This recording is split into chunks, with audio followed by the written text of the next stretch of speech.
कौन सी मशीन है जिसके माध्यम से, जिसके कारण हम लोग इतने लोग यहाँ आपस में बैठ करके आप बैठे हैं और मैं ये बातें बता रहा हूँ, वो कौन सी मशीन है जिसके माध्यम से हम जुड़े हैं? वो मशीन है कंप्यूटर, है ना? पढ़ते हैं ना आप, computer is an electronic machine. तो ये मशीन जिसकी वजह से हम जुड़े हैं, और क्या जरूरी है कि हम जुड़े? क्या कंप्यूटर सीखे बिना काम चल सकता है? कितने लोगों का काम चल जाएगा? तो यहाँ बैठे तो सभी लोग कहेंगे कि नहीं चलेगा, क्योंकि आप लोग सीख ही रहे हैं। लेकिन मे भी कि आपके फ्रेंड सर्कल में या आपकी लोकेलिटी में कुछ ऐसे भी लोग होंगे जो ऐसा सोचते होंगे कि हाँ चल जाएगा, क्या जरूरत है। और रही बात कंप्यूटर की, वो तो मुझे आता ही है। क्यों आता है? क्योंकि मेरे पास एक 10,000 का, 20,000 का, 30,000 का या फिर और भी ज़्यादा महंगा एक मोबाइल फ़ोन है। और उस मोबाइल फ़ोन पे मैं जब ऐसे करता हूँ तो स्क्रॉल करते करते बहुत सारा कुछ मुझे देखने को मिलता है, चाहे वो रील्स के हों, चाहे वो यूट्यूब वीडियोज़ हों, चाहे फेसबुक, इंस्टाग्राम जैसी तमाम चीज़ें हों, वो उनके ज़रिए, सोशल मीडिया के ज़रिए हम कनेक्टेड हैं।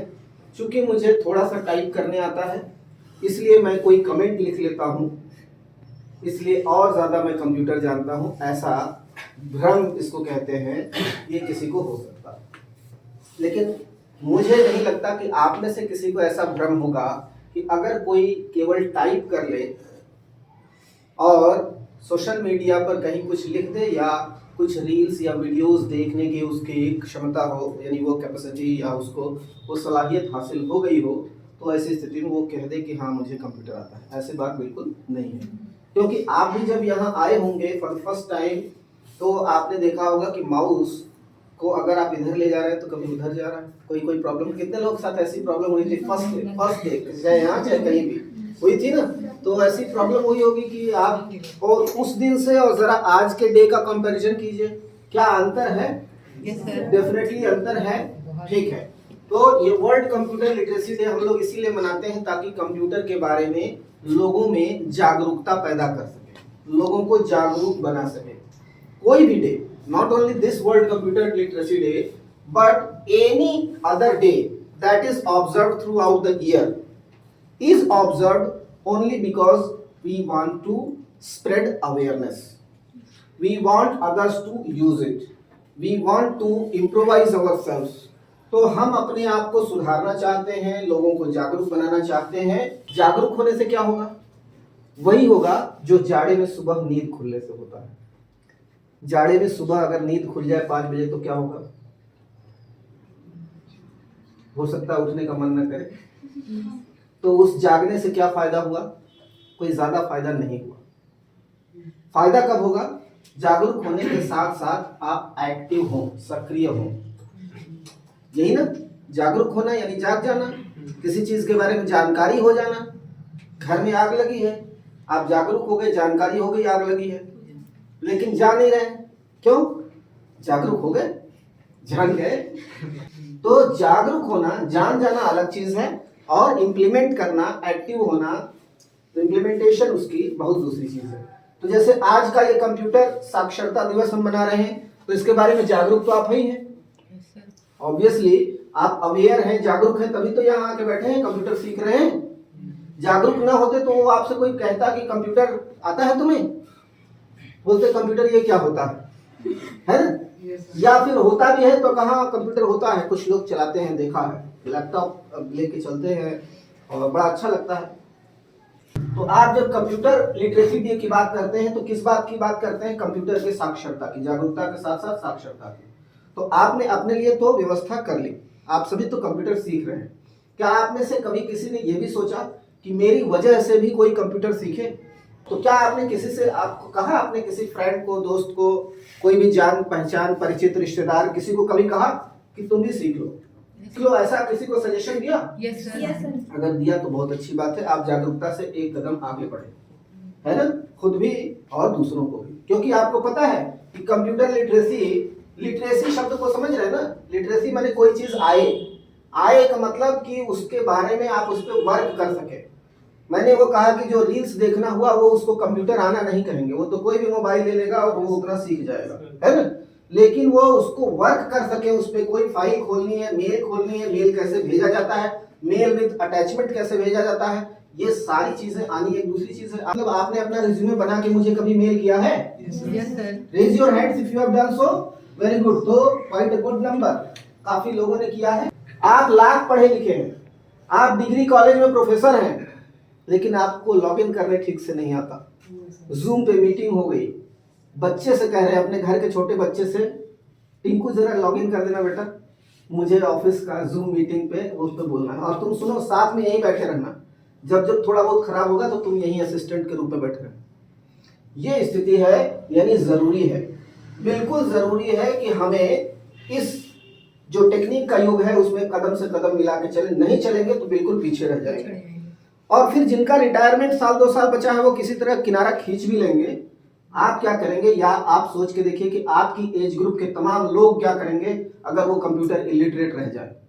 इसीलिए ये बहुत ही जरूरी है, बहुत ही नेसेसरी है कि हम कंप्यूटर लोगों को सीखने के लिए जागरूक करें। ईच वन टीच वन, हर व्यक्ति अगर एक व्यक्ति को भी सिखाए या सीखने के लिए मोटिवेट करे, खुद या फिर किसी और के माध्यम से, किसी इंस्टीट्यूट के माध्यम से, जिस जगह पे हो, किसी स्कूल में, कैसे भी अगर वो सीखने के लिए प्रेरित करे तो ये बहुत बड़ी उपलब्धि हो जाएगी। बहुत बड़ी तादाद है ऐसे लोगों को जिनको कंप्यूटर की जानकारी नहीं है। केवल मोबाइल फोन रखने वालों को काउंट मत करिएगा। आप अपनी लोकेलिटी में सोच के देखिए ना, 100 लोगों को सोच के देखिए अपने आसपास के एरिया के, उन 100 लोगों में कितने लोग कंप्यूटर लिटरेट हैं।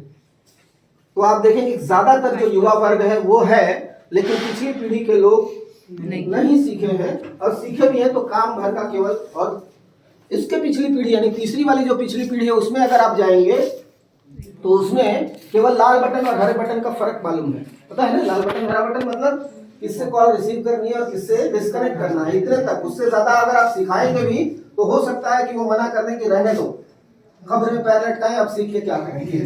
तो ऐसा बोल देते हैं लोग, बोल देते हैं। हर जगह आपको कंप्यूटर की आवश्यकता पड़ती चली जा रही है और ये बढ़ती चली जाएगी।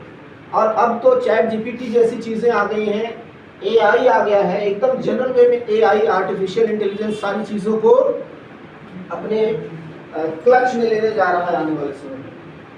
बहुत सारी चीजें, सब कुछ डिपेंडेंट हो जाएंगी अपॉन द कंप्यूटर, पूरी तरह से कंप्यूटर पर चीजें निर्भर होने जा रही हैं। तो ऐसी स्थिति में हम कम से कम बेसिक भी न जाने या इंटरमीडिएट लेवल में बीच का एक स्तर का कम से कम अगर कंप्यूटर न जाने, एकदम कंप्यूटर इलिटरेट रहे, तो बड़ी भारी मुसीबत की बात है। एक ऐसी दुनिया में, जैसे मान लीजिए कि आप कुछ दिन के लिए, 1 महीने के लिए चाइना चले जाएं, तो और वहां चाइना में सब कुछ चाइनीज में लिखा हुआ है, आप कैसा फील करेंगे? एकदम अनपढ़ जैसा फील करेंगे ना, सब पढ़ना चाह रहे हैं लेकिन ऐसे ऐसे सब चित्र बने हुए हैं, रेखाएं खिंची हुई है, कुछ नहीं समझ में आ रहा है, वहाँ इंग्लिश भी नहीं लिखा हुआ समझ लीजिए, तो कितना असहाय महसूस करेंगे, है ना। लोग भी चाइनीज में ही बात कर रहे हैं। तो इसलिए ये दिक्कत की बात कई जगहों पे होती है कि आप वहाँ की भाषा न जाने और लिखना और पढ़ना न जाने, तो आप एक तरीके से अपने आप को अनपढ़ जैसा महसूस करेंगे। तो रही बात चाइना की और रही बात बाकी अन्य जगहों की, लेकिन जब बात आती है कंप्यूटर्स की, तो कंप्यूटर पूरी दुनिया में फैले हुए हैं और हर जगह का काम कंप्यूटर से अब हो रहा है। तमाम फील्ड्स हैं, तमाम ऐसे कोई भी चीज़ आप बताएंगे, हर चीज़ में आप देखेंगे कहीं ना कहीं कंप्यूटर है। विज्ञान है, उसके बिना जिंदगी चलना मुश्किल हो रहा है और हमेशा हमें कदम से कदम मिला के चलना होता है इस देश दुनिया समाज के साथ। जो लोग कदम से कदम मिला के चलेंगे ठीक है, नहीं तो पीछे रह जाएंगे, तो बहुत पीछे रह जाएंगे। मैं एक उदाहरण देता हूँ, आप ही लोगों को मैंने बताया, कभी बताया होगा किसी क्लास में, कि भारत का सबसे पावरफुल सुपर कंप्यूटर कौन सा है पता है? भारत का सबसे पावरफुल सुपर कंप्यूटर है ऐरावत PSAI। ये भारत का सबसे पावरफुल सुपर कंप्यूटर है, लेकिन दुनिया में इसका स्थान 75वां 75th था। कब तक? जून 2023 तक। अब नवंबर 2023 में जो आंकड़े आए हैं उसके मुताबिक ये 75वें स्थान से खिसक करके 90वें स्थान पे चला गया है। यानी क्या हुआ? यानी बात ये हुई कि ऐसा नहीं है कि हम प्रोग्रेस नहीं कर रहे हैं, लेकिन बात ये है बहुत तेजी से दुनिया प्रोग्रेस कर रही है, 1 स्थान पीछे आ गया। तो दुनिया के कुल 500 सुपर कंप्यूटर की लिस्ट जो बनती है टॉप वाले, उसमें से 3 या 4 हमारे रहते हैं, बाकी 496 अन्य देशों के। इसका मतलब कि हमें बड़ी तेजी से प्रोग्रेस करने की जरूरत है उस लेवल पे। तो ये तो सरकारों का लेवल हो गया, लेकिन सरकारों को हर बात में दोष देना तो ठीक नहीं है। हम अपने लेवल पे क्या कर रहे हैं? क्या हमारे आसपास पड़ोस में जितने लोग हैं सभी कंप्यूटर साक्षर हैं?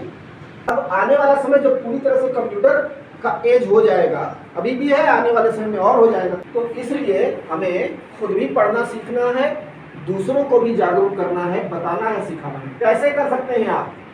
एक तरीका, आप जा करके अपने आसपास के लोगों को जुटा के कंप्यूटर सिखाना शुरू कर दीजिए। कठिन तरीका है, कई लोग नहीं आएंगे, दूसरा संसाधन आप कहाँ से पाएंगे, है ना? तो इसलिए दूसरा तरीका क्या हो सकता है कि आप उनको मोटिवेट कर सकते हैं। आप जिस जगह पे रहते हैं वहाँ आसपास अगर कोई कंप्यूटर की सीखने की सुविधा सहूलियत है, आप वहाँ भेज सकते हैं कि चले जाइए आप वहीं।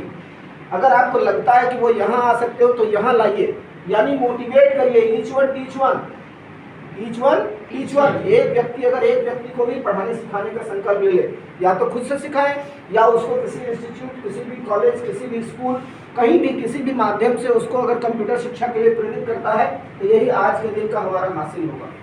तो आप तो सौभाग्यशाली है कि सीख रहे हैं, बाकी लोगों को भी इस बात के लिए मोटिवेट करिए। With this, we come to the end of this session. Thank you very much for attending.